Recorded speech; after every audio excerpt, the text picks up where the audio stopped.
नमस्कार शेतकरी मित्रांनो, सर्वप्रथम सगळ्यांना जय शिवराय।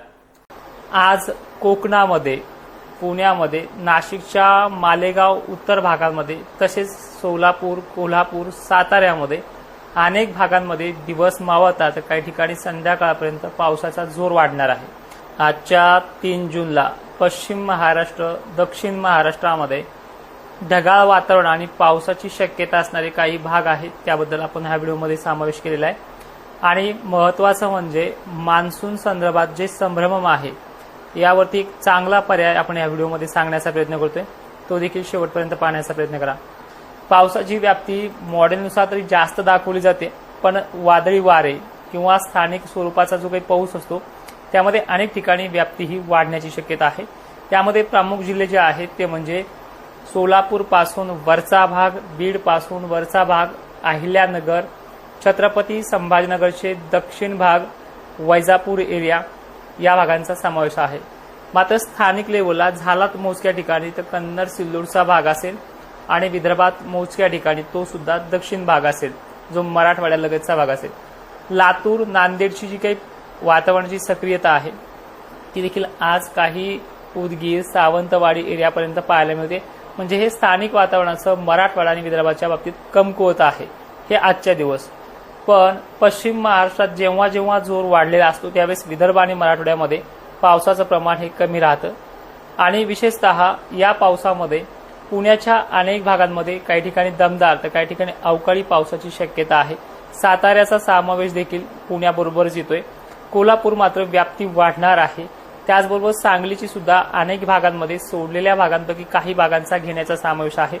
पंढरपूर एरिया, सोलापूर पश्चिम, उत्तर, दक्षिण भागाचा समावेश आहे। त्याचबरोबर अहिल्यानगरच्या संगमनेर, शिर्डी, राहाता परिसर, कोपरगाव परिसर, श्रीगोंदा पट्टे, सारोळा कासारकडील साईट आणि इकडे दक्षिण भागाचा समावेश आहे। नाशिकच्या बाबतीत विचार केला तर मालेगाव, नांदगाव पट्टा हा आवर्जून घेण्याचा अंदाज आहे। जसा मागच्या वेळेस घेत होता तशाच वेळेस मालेगाव दक्षिण भागाचा समावेश आहे। मनमाड ही बाजू देखील आहे। वैजापूरच्या पश्चिम किंवा उत्तर बाजूचा समावेश बघायला जास्त मिळतोय, पण वाऱ्याने दिशा थोडी जरी बदलली तर दक्षिण भागाचा समावेश आहे।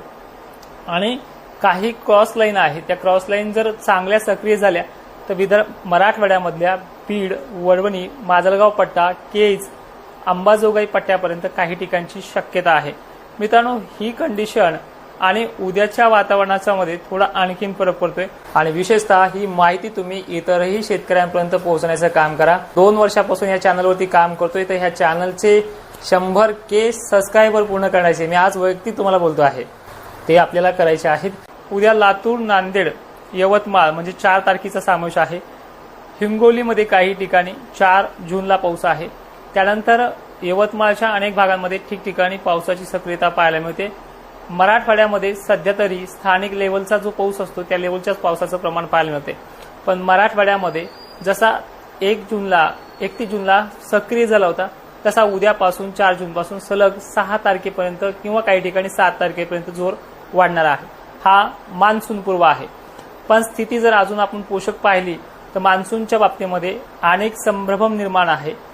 दुष्काळी जी घोषणा आहे ती वारंवार अनेक माध्यमातून केली जाते।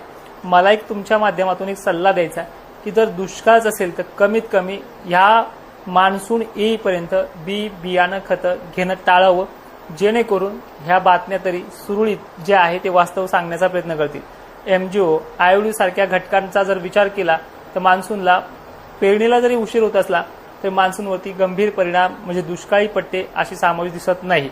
गेल्या वर्षी सुद्धा जून आणि जुलै हा कमकुवत राहिला होता।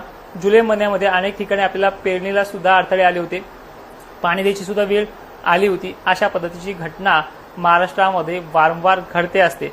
पण एक महत्त्वाचं म्हणजे अनेक ठिकाणी भीतीदायक बातम्यामुळे तुमचा आणि बऱ्याचशा गोष्टींमध्ये संभ्रम होत चाललाय। मग याला पर्याय म्हणून आपण थोडं बियाणं खतं घेणं थांबवलं ते चालते। आपण 15 आणि 16 जूनच्या अगोदर पेरणीचा सल्ला कुठेच दिला नाही, मात्र ह्या 4 दिवसामध्ये अनेक ठिकाणी बरा ते चांगला पाऊस होण्याचा अंदाज आहे। त्यामध्ये पश्चिम महाराष्ट्र आज तर उद्या आणि परवा ह्या 3 दिवसामध्ये मराठवाड्यामध्ये, विदर्भामध्ये काही ठिकाणी बऱ्या पावसाची शक्यता आहे।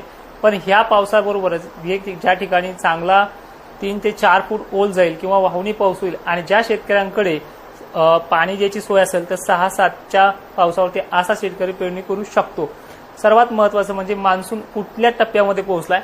मान्सूननी अरबी समुद्र आणि बंगालचा समुद्र जो दोन्ही भाग आहे तो निम्म्याहूनही जास्त व्यापण्याचा प्रयत्न त्याचा चालू आहे आणि तो केला देखील आहे आणि यशस्वी झाला सुद्धा आहे. मॉडेलनुसार आणि सॅटेलाइटनुसार जर आपण पाहिलं ते चित्र स्पष्ट उमटत आहे. आपण ज्या काही इमेज पाठवली तुम्हाला फेसबुकवरती किंवा इतर गोष्टीमध्ये आपण त्या व्हॉट्सअपद्वारे इतर माध्यमातून तुम्हाला त्या पाठवल्या आहेत. तोडकर हवामान अंदाज परिषदेअंतर्गत त्या इमेजमध्ये सरळ सांगितलंय. मे महिन्यात सुद्धा आपण सरळ सांगितलंय किंवा 5 मार्च रिपोर्टमध्ये सुद्धा वारंवार सांगितलंय की ज्यावेळेस मान्सूनला अडथळे येतात, मान्सून मुंबई सारख्या ठिकाणी कोकणमध्ये ज्यावेळेस येतो त्या मुंबई आणि कोकणमध्ये त्याचा मुक्काम दरवर्षी जर आपण पाहिलं तर 5-6 दिवस आवर्जून असतो. मग विश्लेषण कसं केलंय ते देखील आपण व्हिडिओच्या माध्यमातून पहा. सगळ्यात महत्वाचे अजून एक सांगतो की बऱ्याच शेतकऱ्यांना माझे अंदाज आवडतात, पण ते लाईकच्या माध्यमातून कळतं की 2000 शेतकऱ्यांना ते आवडतात. तर तुम्हाला माझे अंदाज आवडत असतील तर लाईक करा, कारण की बऱ्याच शेतकऱ्यांपर्यंत ते मेसेज पोहोचतो. 4 ते 5 दरम्यान कर्नाटकमध्ये त्याची मजल आहे. सध्या बातम्यामध्ये 4 तारखेला केरळात येईल सांगितलंय, पण दोन्ही समुद्राच्या जर तुलनेने पाहिलं तर स्पीड त्याची चांगली राहणार आहे. 7 तारखेपर्यंत किंवा 6ला संध्याकाळपर्यंत हा तळ कोकणामध्ये आणि मुंबई सारख्या ठिकाणी पोहोचण्याचा अंदाज आहे. 8, 9, 10, 11 हा मुंबई व्यापून मुंबईमध्ये चांगल्या बरसण्याचे चान्सेस देखील त्या काळामध्ये आहेत. मग आपण पेरणीच्या तारखा 15 आणि 16 का सांगितल्यात, हा महत्वाचा आणि तुमच्या मनात पडलेला प्रश्न होता, ज्याचे उत्तर तुम्ही अपेक्षेप्रमाणे घेत आलात. तर विषय असा आहे की ज्यावेळेस मान्सून महाराष्ट्राचे 4ही विभाग व्यापायला लागला तर 4 ते 3 दिवस सहज लागतात, 2 दिवस तरी लागतातच. पण त्या मान्सूनच्या स्थिरावनुसार ती गती आणि त्यानंतर स्पीड कानेकोपरे पोहोचण्यासाठी 15 ते 16चा कालावधी आपण पेरणीनंतर पोषक सांगितलेला आहे.